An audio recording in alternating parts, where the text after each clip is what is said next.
Julian Vance sat inside his large black SUV. The thick windows made the busy world outside silent. The village was full of noise and dust. He was here to buy land. He planned to tear down the buildings and build a big, expensive hotel. To Julian, this was just a business deal. His assistant, Mark, pointed at the water. "The land is strong, sir. It's perfect for building." Julian looked out. Women in bright dresses argued over tomatoes. Men pushed carts full of grain. The air smelled like cooked fish and overripe mangoes. Inside the car, it smelled only of leather. He felt separate from these people, and he liked that feeling. Then he saw a small boy near the road. The boy looked about 6 years old. His t-shirt was old and ripped. He wore no shoes. He held a tray of roasted yams to sell. He looked tired but stood very straight. Julian was about to look away, but then he noticed a silver chain on the boy's neck. His heart began to pound. He pressed his face to the glass. Was it possible?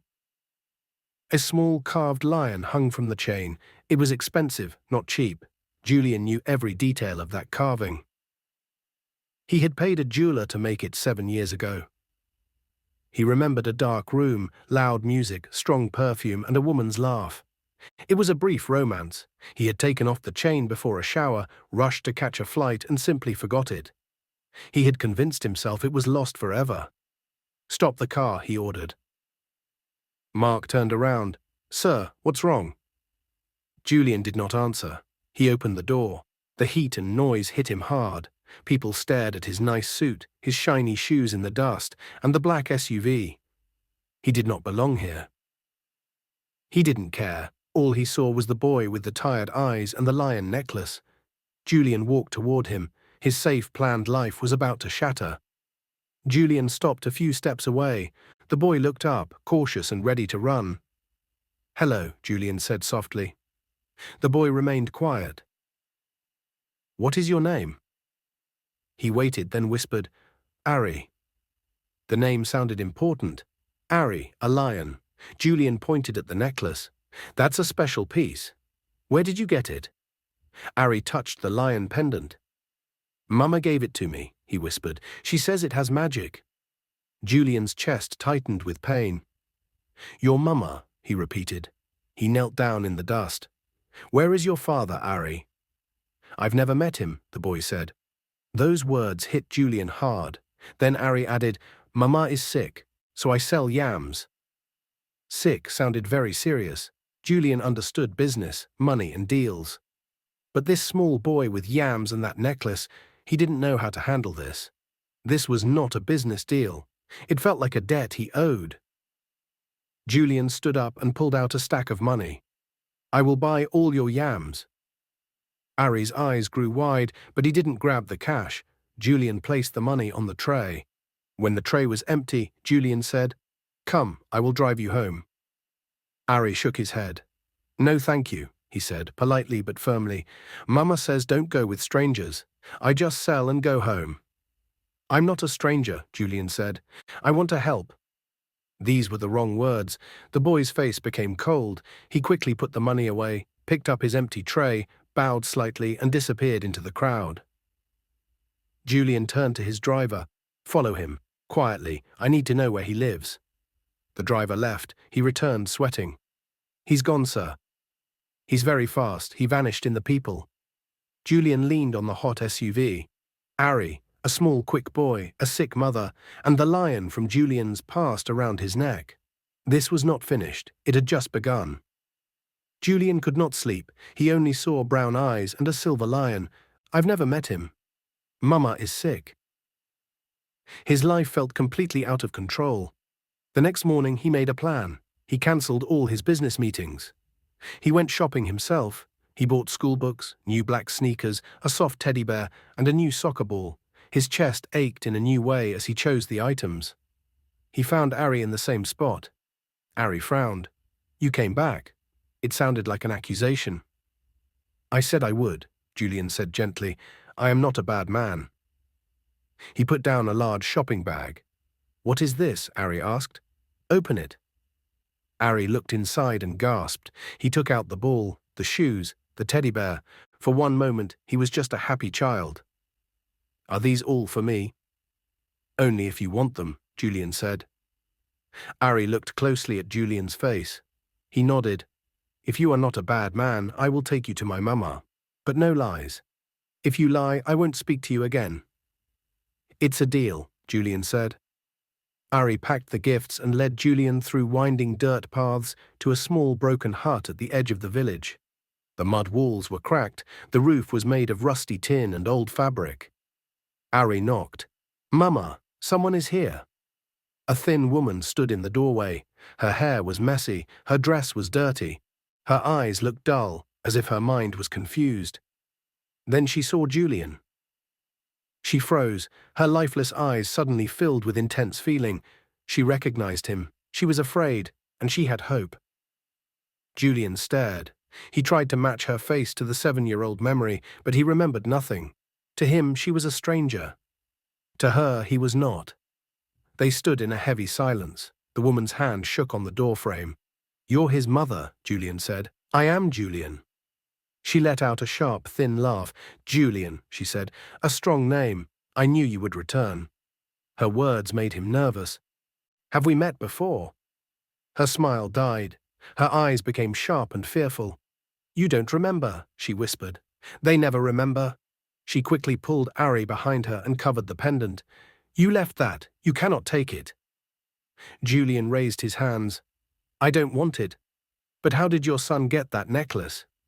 She laughed again, a harsh, fragile sound. I found it. A gift for my boy, my little lion, a king. Her thoughts were clearly confused. Julian tried to stay calm. That jewelry was mine. I lost it years ago, in a hotel room. The word hotel seemed to break through her confusion. Her eyes grew wide. She backed into the hut, pulling Ari with her. Go away, she screamed. You want to take it. You want to take him. Go. Ari stepped out, looking pale. Mama, please. He is kind. He brought me shoes.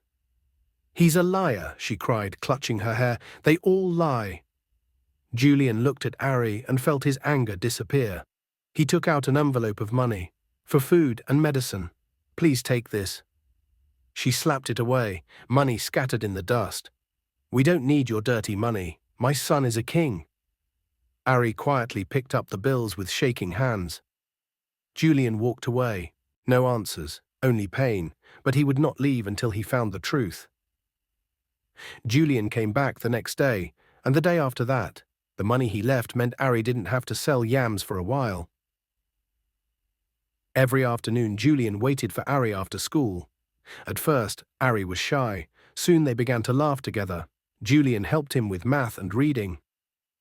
One day they played soccer on a flat, dusty patch of ground. Julian ran and laughed in his nice trousers, his expensive tie flying behind him. He hadn't played in years. He felt a new kind of peace, not the peace that came from winning business deals. This was a deep, true calm. He was simply a man kicking a ball with a boy. He felt complete. His city life of important meetings began to feel far away. This village seemed more real. Ari's mother, her name was Eliza, watched from the doorway. Some days she smiled, some days she screamed at him to leave. Julian learned to give her space. One evening, Ari placed a small, roughly carved piece of wood in Julian's hand. It was a little wooden lion. I made it for you, Ari said, full of pride. Julian had expensive awards made of crystal and gold. None felt as important as this rough little lion. He closed his hand over it. This was a new kind of wealth. A small hand in his, a child's laugh. The peace did not last. His two lives were about to crash together. While he helped Ari write, his phone buzzed. He ignored it. Soon Mark arrived, his sharp suit looking strange in the dusty market. Sir, Mark whispered, you have missed 3 important board meetings. I am doing something important, Julian said, looking at Ari drawing a lion in the dirt. The hotel deal is slowing down, Mark said. The investors are worried, the board is concerned, the media too. Photos of you are in the gossip papers. Billionaire's secret slum project. People are guessing things. Julian felt angry. This was private. Let them guess. It is not that simple, Mark argued. Your plan to marry Claire is major news. Investors need things to be stable.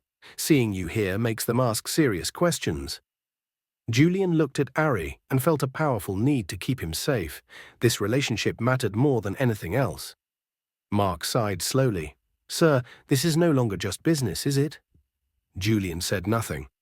How could he explain that the little wooden lion in his pocket felt more real than his entire company? Mark nodded slowly. The quarterly report is due next week. They expect you to be there. Julian agreed, but his mind stayed with Ari. Ari ran over with a wrinkled paper. 2 lions, a big one and a small one, holding hands under a smiling sun. Julian smiled for Ari, but inside he felt his life completely changing. The boy was changing everything, and Julian was allowing it to happen. One moment he was sitting on a dusty wall, the next he was standing on the marble balcony of his mansion, with city lights shining far below. Claire, the woman he planned to marry, sat across from him in a white silk dress. She was perfect for his public life. She showed him a wedding magazine. This one is nice, she said, pointing at a beach wedding. Julian nodded, but his mind was with a small boy and a sick woman, living a difficult but honest life in a small hut. Claire put her cool hand on his. Julian, she said, you are not really here. You haven't been for weeks. Talk to me. He felt guilty. She deserved the truth. He forced a smile. Just work, the resort. They both knew this was a lie. She looked at him, sighed, and turned the page. That night, Julian opened a drawer where he kept his expensive watches. He pushed them aside and picked up the little wooden lion. For when you're sad, Ari had told him. Julian held it tightly. This was the reason for everything, this rough little thing. He put it back and closed the drawer. His body was in the rich house, his heart was in a small hut, with a boy he barely knew, and a mother who needed help. Heavy rain began and turned the roads to thick mud. The village became quiet. Julian walked with an umbrella and a bag, bread, hot soup, and a new math book for Ari. He reached the hut and lifted his hand to knock. He stopped. He heard Eliza singing a sad, broken lullaby. Then she began talking to herself. My sweet boy, my little lion, she said, he will come back. The lion man. He will come for his necklace. He will come for us. Julian's heart hammered in his chest. He will see you, she said louder. He will know. You look exactly like him. She paused. Then, in a secret voice, she said the words that changed everything. He doesn't even know he's his son. Julian dropped the umbrella. Rain instantly soaked his suit. His son. He took a step back. The last 7 years suddenly made sense. The necklace was a clue he had left behind. The boy's face and strong pride felt familiar. Eliza's fear and talk of the lion man made perfect sense. Julian thought he loved the boy because he was kind. Now he understood why. It was blood. Ari was his son. Julian had walked away before the boy was born. The truth struck him like lightning. Julian stood in the rain, tears mixing with the water on his face. My son. This was not just information. It was blame. For 7 years, Ari had lived without a father. For 7 years, Eliza had suffered with no support. Hot regret burned him. Then a wave of love, powerful and pure, washed over him. Love for the boy who carved wooden lions. He didn't hesitate. He rushed inside, dripping wet. Eliza sat on the floor, rocking and holding the teddy bear. She looked up, terrified. No, go away. I didn't say anything. Why? Julian cried. Why didn't you tell me? Why did I walk around not knowing about my own son? Why didn't you tell me he was mine? He said finally, his voice rough with emotion. Tears streamed down her face. I did. I told you, she cried. I said he was a king. But you wouldn't listen. You left. You all leave. Her words were confused, but they were her honest truth. Julian felt the force of it. He had truly not listened. I didn't know, he said softly. His anger was completely gone. Only deep sadness remained. Eliza, I promise you, I didn't know I had a son. He put his hand on his chest. But now I know. I feel it here. His legs weakened. He fell to one knee on the wet floor. I love him, he said. I want to be his father. I want to be there every single day. He looked up at her. I will take care of you too, Eliza. I promise. I will get you help. I will take care of both of you.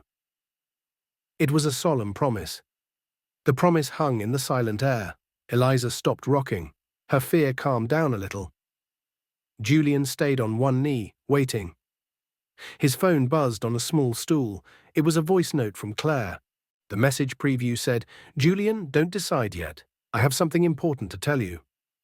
He stared at the phone. Claire's world of wedding plans felt incredibly far away. He had two choices. One would break Claire's heart, the other would break his own soul.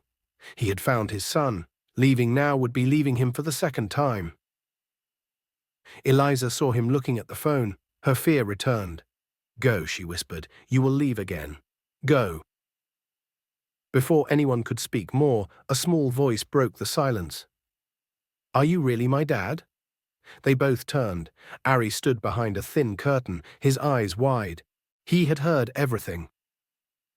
That one question cut through all his problems, the board, the investors, Claire's message. None of it mattered now. Julian opened his arms. Ari ran straight to him. Ari jumped into Julian's arms. The feeling was like coming home. "Yes," Julian whispered. "Yes, my star. I'm your dad. I will never ever leave you." Ari smiled brightly and hugged him tightly. Over Ari's shoulder, Julian watched Eliza. One clear tear rolled down her cheek. She was sick, but she was calm for one moment. Julian stood up, holding Ari on his hip. He took a ring box from his pocket. The ring for Claire. A huge diamond. It meant nothing to him now. He set the ring box on the table. That old life was finished. He kissed Ari's head. "I love you," he said, to Eliza. "I will take care of both of you. But first, I have to end something the right way." Eliza nodded. Maybe she understood. Maybe she didn't. It didn't matter. Julian understood. He hugged Ari again, set him down, and walked to the door. He felt a new, strong purpose. He was a father. He stepped outside. The rain had stopped. The air was cool and clean. A difficult conversation was waiting for him, but he felt ready. He did not know that it was already too late for a quiet talk. His two lives were about to meet.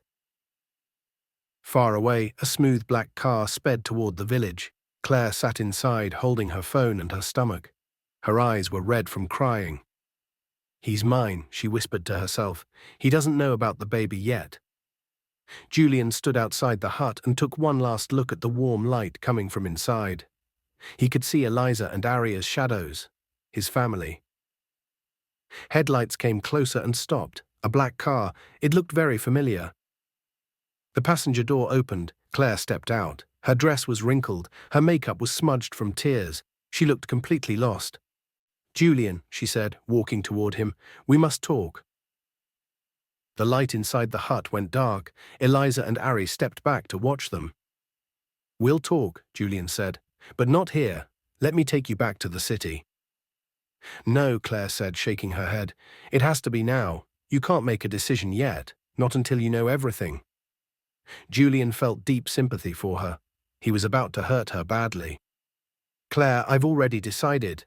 "No," she cried, "you don't know everything." She grabbed his hand and pressed it to her belly. "Julian," she whispered, "I'm pregnant." The quiet night seemed to shake. He looked at her face, then at his hand on her stomach, then back at her. A baby. His baby. He felt dizzy. One son was in the hut behind him. Another child was coming soon. He had promised one child he would never leave. How could he leave another? He looked back at the hut. Eliza and Ari were inside. His new family, his future had just become impossibly hard.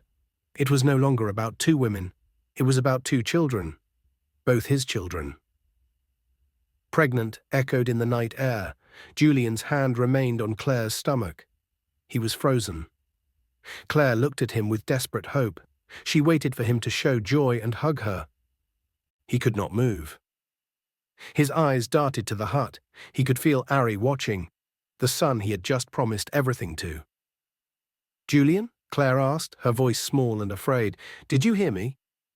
He pulled his hand away. "Claire," he said, his voice completely dry, "you should not have come here." "What don't I understand?" she demanded. She followed his gaze to the small hut. "What is in there, Julian? What is so important that you would destroy our life together?" The hut door opened. Ari stepped into the light, his feet bare in the mud. He looked at Claire, then at Julian, then at Claire's stomach. "Dad," he said. Claire heard it. She stared at Ari, then at Julian. Suddenly, all the pieces snapped into place for her. The missed meetings, the village, the lion pendant in the news. "Dad," she whispered. "Julian, who is that boy?" Julian couldn't lie anymore. "He's my son," he whispered. The color drained from Claire's face. She stepped back and held her stomach as if to protect her baby. She looked at Julian, at Ari, and then at herself. She understood. The man she loved already had a child, and he had found out about 2 children in one single night. Julian stood between them, a broken man. One son needed him now. Another child needed him soon. He had promised not to leave the first. He could not abandon the second. And in that moment, both of their worlds were severely hurt. Claire stared, not at Julian, but at the little boy in the doorway. Ari was small, his hands clutching the worn curtain, his brown eyes huge with fear. It was the pendant, the lion pendant, that caught Claire's eye. It confirmed the tabloid rumor, the ridiculous, impossible truth. Julian had a secret son. "He's your secret slum project," she whispered, the words shaking with a sudden, horrifying clarity. She had been so focused on her own life-altering news, on her own claim on Julian's future, that she had completely overlooked the magnitude of his secret. Julian stepped forward, putting his body between the 2 people he had just shattered. His focus narrowed, prioritizing the child. "Ari, go inside, please," Julian said, his voice firm but gentle. "Go with your mama." Ari hesitated, looking at the beautiful, angry woman in the expensive dress. "Go, King," Julian urged, using the familiar nickname. Ari turned and vanished back into the shadows of the hut. The hut door did not close. Eliza, frail and ghost-like, remained inside, watching the scene unfold like a paranoid spectator at a play. Claire advanced, her composure finally breaking. "You found out about a child that's 7 years old, and you were going to throw away our life, our entire future, for a boy you met 2 weeks ago. And you were going to do that without telling me about my child?" Her voice rose to a raw, painful shriek. "Who are you, Julian?" He let the accusation hit him. There was no defense. "I'm a man who abandoned his son once," Julian said, his voice flat with self-disgust. "I won't do it again." He looked directly into her tear-filled eyes. "Claire, I love the life we had, but this is my blood. I just found my son. Ari needs me. His mother needs me." He paused, taking a breath that hurt his chest. "And your baby, our baby, needs a father who is honest. I won't abandon them either. I can't. You need to know that I am his father," he said, nodding toward the hut. "That commitment is absolute, but so is my commitment to our child." Claire's hand flew to her stomach, her own child suddenly feeling fragile. She looked at the dusty ground, the crumbling hut, and the immense, terrifying distance between their 2 worlds. "You want to keep both," she stated, the accusation now dull and exhausted. "I have to," Julian admitted. "I broke this, Claire, not you. I will give you everything you need, security, support, everything our child deserves. But I cannot marry you. My life is here now. I have to stay to fix the damage I've done." Claire looked up at him one last time, a look of profound loss etched on her elegant face. The truth of his commitment, delivered in that desolate setting, was impossible to fight. She turned and walked back to the car. She paused with her hand on the door handle, unable to meet his eyes. "Just tell me one thing," she said, her voice barely audible. "Did you ever love me?" "Yes, Claire, I did." The door closed with a soft thud. The engine started and the black car pulled away, its headlights cutting a sharp path through the darkness, leaving Julian alone in the mud. He stood there until the sound of the engine faded entirely. He was utterly alone, but he was also free. He was a father. 6 months later, the village looked different, but the dust was still rust-colored and the air still smelled of grilled fish. Julian Vance still wore a suit, but it was usually rolled up at the sleeves, covered in a light layer of dust, and he often wore sneakers instead of polished shoes. The black SUV was parked not at the village entrance, but in the newly paved lot of the Vance family clinic and community center. Julian hadn't built a luxury resort. He had spent the last half-year transforming his failed land deal into something else entirely. He converted the blueprint, the capital, and the energy he once used for corporate domination into building infrastructure. A medical clinic run by visiting aid teams, a new schoolhouse, and a freshwater pump. He used his connections not to make millions, but to save lives. He called it the Ari Foundation. Ari was thriving. He was still the proud, stubborn little boy, but he no longer had tired eyes. He wore his shiny black sneakers every day, and his laughter was a common sound in the community center's playground. He didn't wear the silver lion pendant anymore. It was kept safe in Julian's wallet. Instead, he wore the wooden lion he had carved, which Julian had now made into a small, cherished copper charm. Eliza was finally in a specialized long-term treatment facility a few hours away. Julian visited every Sunday. She was no longer manic, though she still had bad days. She was lucid enough to understand that Ari was safe, happy, and that the Lion Man had kept his promise. That simple knowledge, more than the medicine, seemed to give her peace. Julian had been relentless in setting up a future for his second child. He met Claire in the city once a month. Their relationship was now transactional, respectful, and focused entirely on the well-being of the unborn baby. She was distant, but accepted the trust funds and the financial security he provided. The diamond ring remained in the drawer, now joined by the wooden lion. One evening, Julian sat on the community center's veranda, watching the sunset cast long shadows over the village. Ari was kicking a soccer ball around with a group of other children. He was not just Julian's son. He was part of this place, this messy, real world. Mark, his former assistant, now the head of the Ari Foundation, walked up and handed Julian a tablet showing the foundation's first quarter report. "The board is happy, sir. They've fully funded the second phase," Mark said, sounding less stressed than he had as a corporate assistant. "You've replaced the resort's lost revenue with goodwill. It's a remarkable turnaround." Julian glanced at the numbers. Donations, grants, outreach metrics. He realized he was looking at a different kind of balance sheet entirely. He put the tablet down and watched Ari score a goal, pumping his small fists in the air. "It's not a turnaround, Mark," Julian said, smiling. "It's a foundation, a new life." He had arrived in this village seeking land to erase for profit. He found something that truly mattered. 2 children, 2 lives that demanded his presence. He had finally learned that the value of a man wasn't in the size of his kingdom, but in the promises he kept. Julian stood up, brushed the dust off his trousers, and walked toward the sound of his son's laughter. He was home.